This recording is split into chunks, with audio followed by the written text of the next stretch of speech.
Welcome to the Electoral Commission of Queensland's webinar about incurring electoral expenditure. This short webinar has information for candidates, groups of candidates, registered political parties, third parties, and agents in state and local government elections in Queensland. It will explain what electoral expenditure is and isn't, why knowing about electoral expenditure is important for you, some examples of electoral expenditure, and where you can get more information or assistance from the ecq if needed. Before we learn about the specific inclusions and exclusions of electoral expenditure, we need to start by considering the purpose of the expenditure. Any of the expenses we'll see shortly on the next slide must be for a campaign purpose to be considered electoral expenditure. Expenditure will be incurred for a campaign purpose if it promotes or opposes the election of a candidate, promotes or opposes a political party or group of candidates for an election, or otherwise influences voting in an election. Here we have a note for anyone from a third-party election participant who is watching this webinar. Money spent by a third party is electoral expenditure if the dominant purpose for the spending is a campaign purpose. For example, a third party might run an ad raising awareness about a public policy issue. As long as the ad's dominant purpose is not for a campaign, even if it does achieve a campaign purpose, then it will not be electoral expenditure.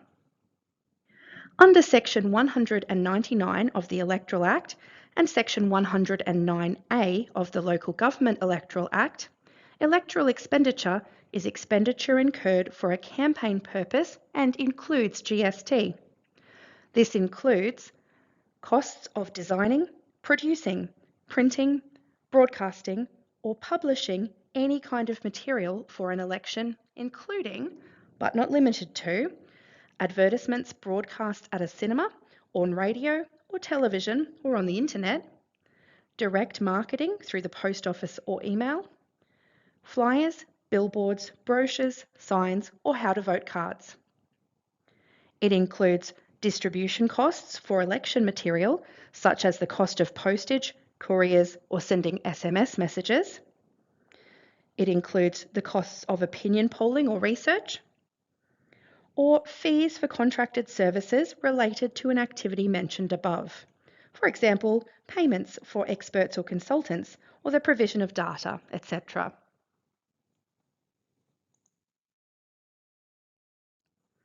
In understanding electoral expenditure, it can help to know what is not electoral expenditure. Section 199 of the Electoral Act and Section 109A of the Local Government Electoral Act also provide lists of specific exclusions to clarify the definition of electoral expenditure. The following is not electoral expenditure: employing staff for a campaign purpose. This may exclude consultants, depending on their role. Campaign materials for other types of elections. So money spent on a federal election or elections in other states won't count as electoral expenditure. Factual advertising that relates to the administration of a registered political party. This could include factual advertising for organisational purposes or to select candidates for nomination.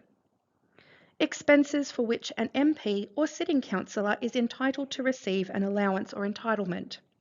Please note that this only applies to expenses relating to the MP or councillor's own level of government.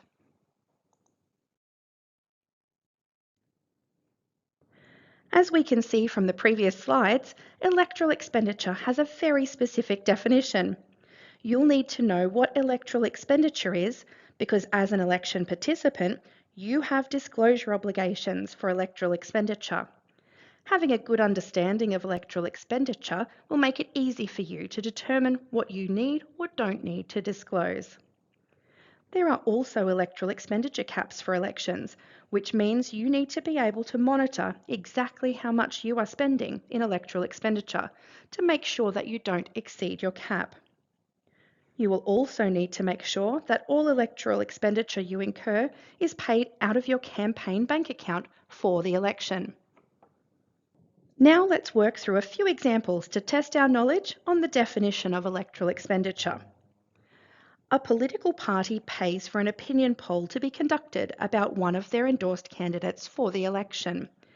Is this electoral expenditure? Yes, the definition of electoral expenditure includes expenditure for carrying out an opinion poll or research. And in this scenario, the expenditure was incurred for a campaign purpose, i.e., to promote the election of the candidate. A third party pays an advertising agency to design and produce a TV ad to oppose a political party in the election, which is then broadcast on their local network. Is this electoral expenditure? Yes, the definition of electoral expenditure includes expenditure for designing, producing, printing, broadcasting, or publishing material for an election. And it is again for a campaign purpose because the expense was incurred to oppose a political party in the election. With this example, there could be two separate electoral expenditure costs: to the ad agency for the design and production of the ad. Then, if the third party has paid their local network separately for the broadcast, then that is electoral expenditure too. A candidate buys a sandwich and drink from a local takeaway while they're campaigning door to door. Is this electoral expenditure? No, food and drink are not included in the definition of electoral expenditure. Here's a few more examples for us to work through. A political party pays for a post-election party for its volunteers and campaign staff. Is this electoral expenditure? No. Costs for post-election celebrations are not counted as electoral expenditure. A candidate gets T-shirts printed with their name and image on them. Is this electoral expenditure? Yes. Expenditure for printing or producing election material, including T-shirts, is electoral expenditure if it is for a campaign purpose, such as promoting a candidate in the election. And lastly, a third party boosts social media posts supporting several candidates. Is this election expenditure?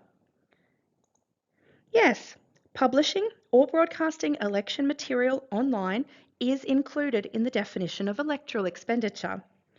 You might like to pause the video now and think of some expenses you might incur in the lead up to an election. Then take some time to think about whether or not they would be considered electoral expenditure.